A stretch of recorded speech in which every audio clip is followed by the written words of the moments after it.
Halo semua, apa kabar? Ya, jumpa lagi dengan saya Erwin Supandi dari Winner Stocks Indonesia. Bagaimana nih perdagangan di minggu kemarin? Sudah pada dapat angpau belum? Dan ya, saya Erwin Supandi dari Winner Stocks Indonesia mengucapkan kongsi facai. Ya, kongsi facai tahu nggak artinya apa? Artinya itu semoga di tahun yang akan datang Anda akan semakin kaya, more richer. Ya, semoga ya di tahun ini, di tahun Rabbit Water, teman-teman semua akan dapatkan cuan yang lebih besar lagi. Oke, dan minggu kemarin ya IHSG rally dan baik dan ditutup di level 6.874, sedikit lagi kena kita punya target di 6.878, which is very good ya.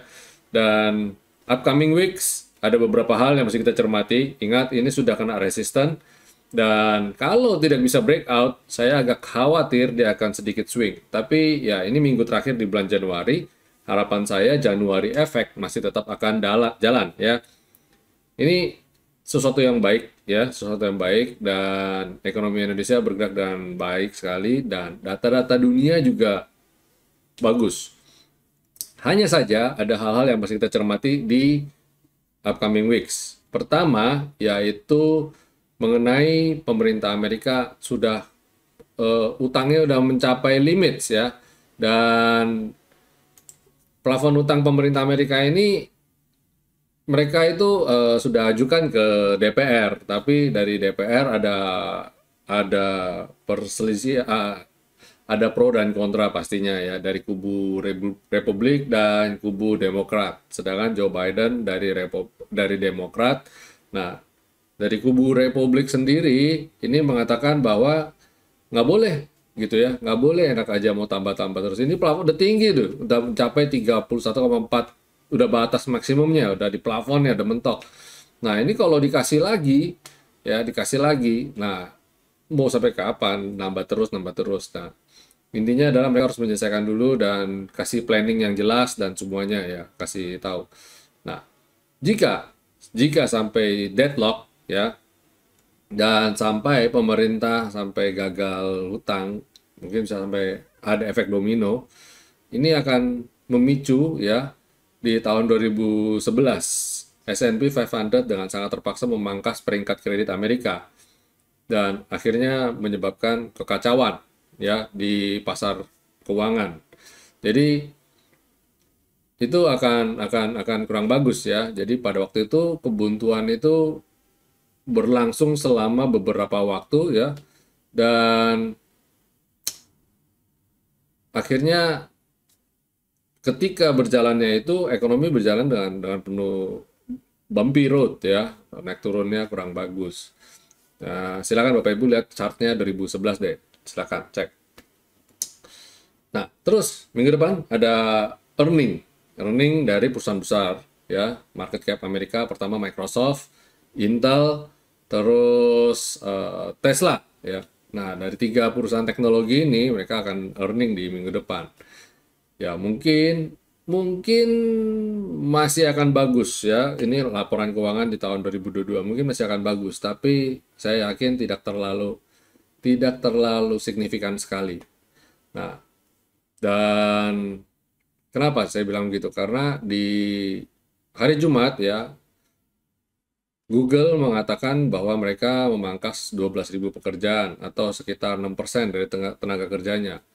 Dan Microsoft juga ya akan melakukan hal yang sama dan kira-kira estimasi mencapai 10.000 pekerjaan.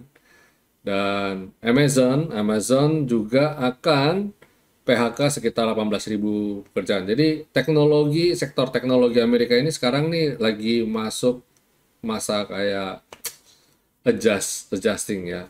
Saya yakin mereka itu mirip-mirip seperti apa yang dilakukan di startup di Indonesia. Yaitu yang dipangkas adalah yang mungkin beban perusahaan cukup tinggi ya, sehingga membebani perusahaan cukup tinggi dengan karena gajinya tinggi. Ya seperti kayak ada rotasi aja sih, nanti akan masuk yang fresh, yang baru-baru dengan gaji lebih murah gitu ya, maybe mungkin itu strategi mereka. Tapi intinya adalah sektor teknologi di minggu ke depan mungkin akan ada turbulent dari Nasdaq ya. Terus habis itu data ekonomi Amerika ya. Data ekonomi Amerika juga akan perkiraan produk domestik bruto ya di kuartal keempat akan dirilis di hari Kamis.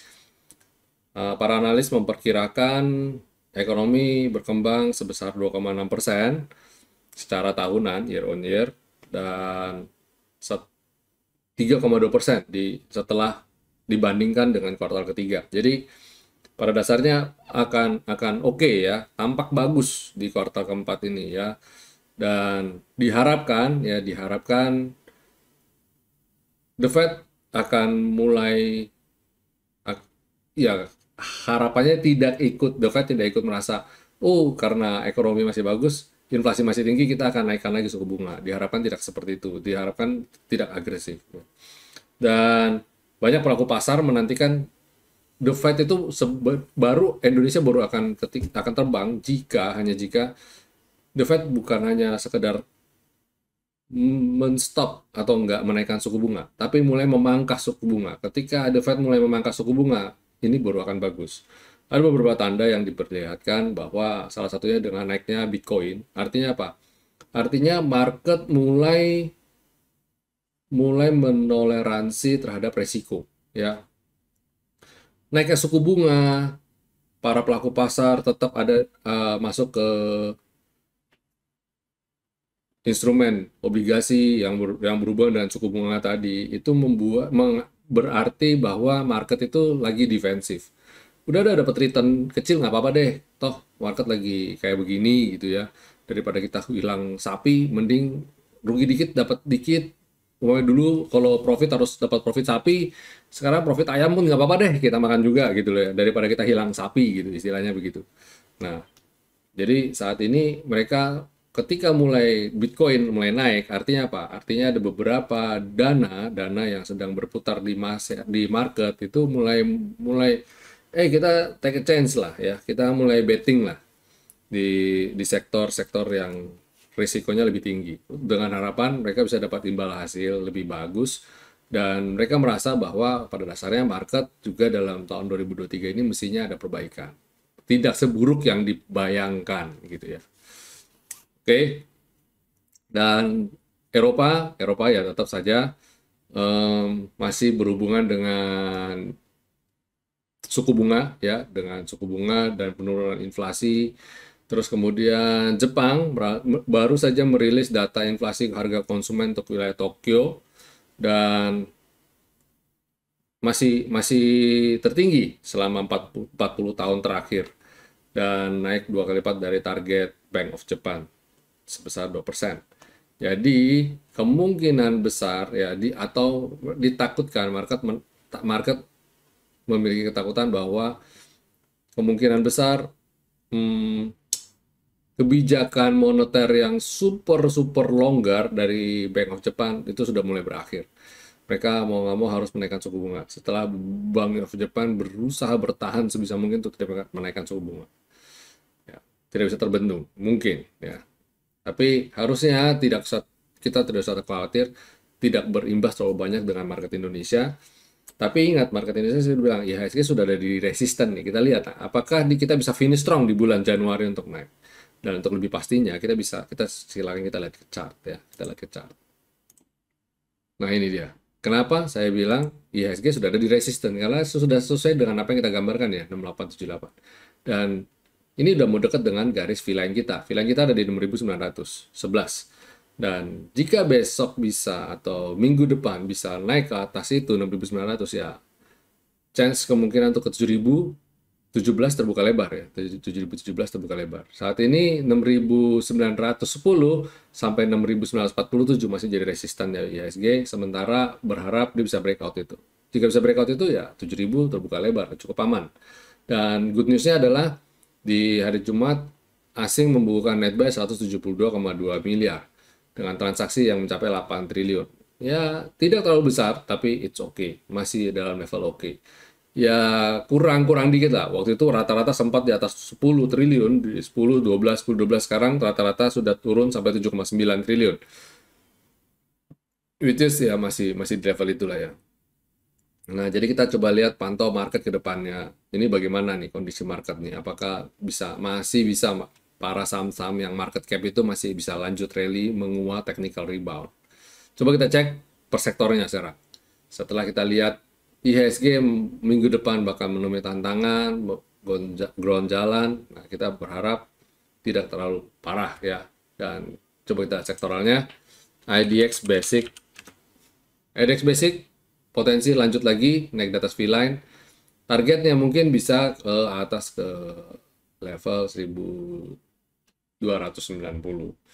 Ya, pada dasarnya ini kena support dan dia pullback bisa swing lagi naik. Ini mantap nih. IDX Basic bagus.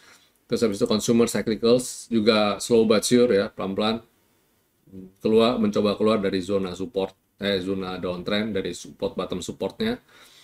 Terus habis itu sektor energi, wow keren ya, chartnya keren banget.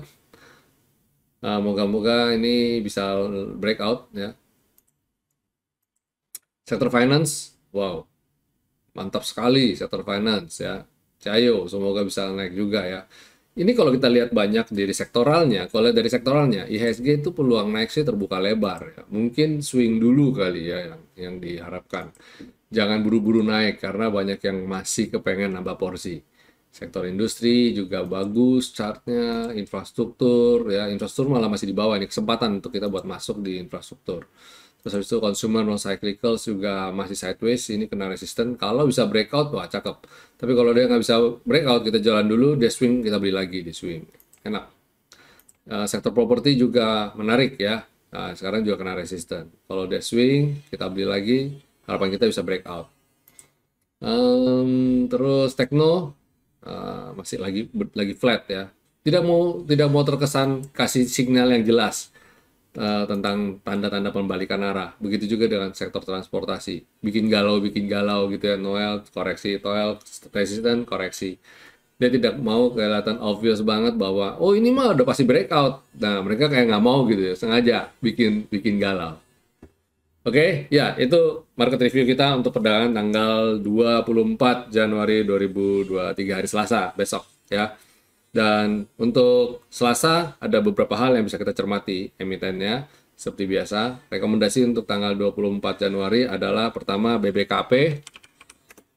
Menarik banget ya BBKP ini ya, dari support bottom dan rebound, breakout, dan transaksinya besar sekali di sini ya. Kelihatan sekali dia transaksi sudah meningkat dari rata-ratanya. Sebelumnya rata-rata transaksi cuma di 6 miliar, bahkan di bawah 10 miliar di rata-rata 20 harinya, cuma 7 miliar. Tapi sekarang bayangin, sudah 28 miliar rata-rata 20 harinya, dan mencapai kemarin transaksi per hari itu 56 miliar. Artinya volumenya cukup besar. Nah, harapan kita bisa naik lagi ya. Nah, ini sinyal sebenarnya juga menarik. Saya juga lihat ketika dia pertama kali meledak itu volumenya gede banget. Dan harusnya ini kalau kita anggaplah kita beli di area ini 100-an. Sampai di sini tuh distribusinya masih belum habis mestinya. Ya, dia masih harus naik lagi. Kalau baru bisa keluar, kalau nggak susah bagi mereka untuk bisa keluar. Yaitu Bang Bukopin. Pertama, habis itu kedua Indi. Ini juga menarik, cakep banget ya. Ini juga kemarin volumenya juga spike dengan besar. Nah, terus habis itu dia rebound. Saya yakin ini juga belum terlalu keluar. Mereka masih ada di dalam sini. Dan peluang untuk naik jadi masih terbuka lebar sampai ke level 2900-an. Habis ini adalah Akra. Udah lama banget saya nggak rekomendasiin Akra. Kenapa? Karena ya kepengen masih ada beberapa yang masih trending dan saya lihat dia masih bergerak sideways. Nah, ini saya lihat ya, kita coba nawar Akra di level 1280 sampai dengan 1275. Jika bisa mampu bertahan di atas dua garis support kita ini, nah itu Akra kita udah duduk manis, duduk diam aja dulu. Target kita selanjutnya harusnya dia bisa naik ke level sekitar 1500 atau 1450-an ya, itu Akra. Terus habis itu ada ADMR. ADMR juga bagus ya, kita udah rekomendasi dari kapan tahu, dan ini solid banget, bisa naik ke level ini. Ini kalau kita panjangin ini kelihatan sekali masih sangat relevan banget ya. Sorry. Nah, ini kalau lihat supportnya relevan banget ya, dia mantul dari support. Nah, nggak usah muluk-muluk, kita sampai ke sini aja. Sorry, nggak usah muluk-muluk nih, kita naikin sampai sini aja. 1.900-an ya, harusnya udah cukup cuannya tuh buat teman-teman semua. Terakhir, last but not least, yaitu BRMS. BRMS nih ada yang bilang, Pak, belum profit taking kan, masih jalan kan? Ya, kalau kita lihat sekilas, memang dia targetnya masih cukup jauh ya. Dan tapi kalau kita lihat secara horizontal ini sudah mendekati ke target resistennya. Nah, ini 1920, sorry, 192. Jika dia mampu breakout 192, harusnya target ke 214 terbuka lebar ya. Jadi kita coba cek and recheck aja dalam beberapa waktu ke depan. Nah, ini ya, target ke sini dulu aja. Ke 214. Nggak usah muluk-muluk lah. Ini udah kasih kita profit kok kalau 214. Nah, ini.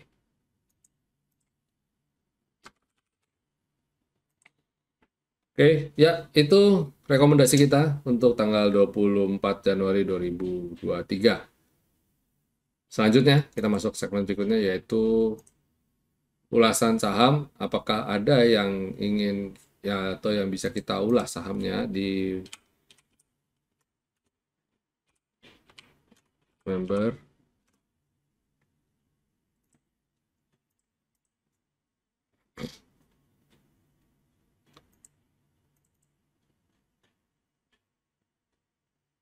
Ya, ternyata nggak ada ya. Oke, teman-teman, itu dulu video market review kita untuk perdagangan tanggal 24 Januari 2023. Semoga apa yang saya sampaikan bermanfaat bagi teman-teman semua, dan sekali lagi saya ucapkan kongsi facai, dan semoga di tahun Kelinci Rabbit ke depan ini profit menyertai teman-teman semua. Sampai jumpa semuanya, stay safe, stay healthy, and God bless you all. See you.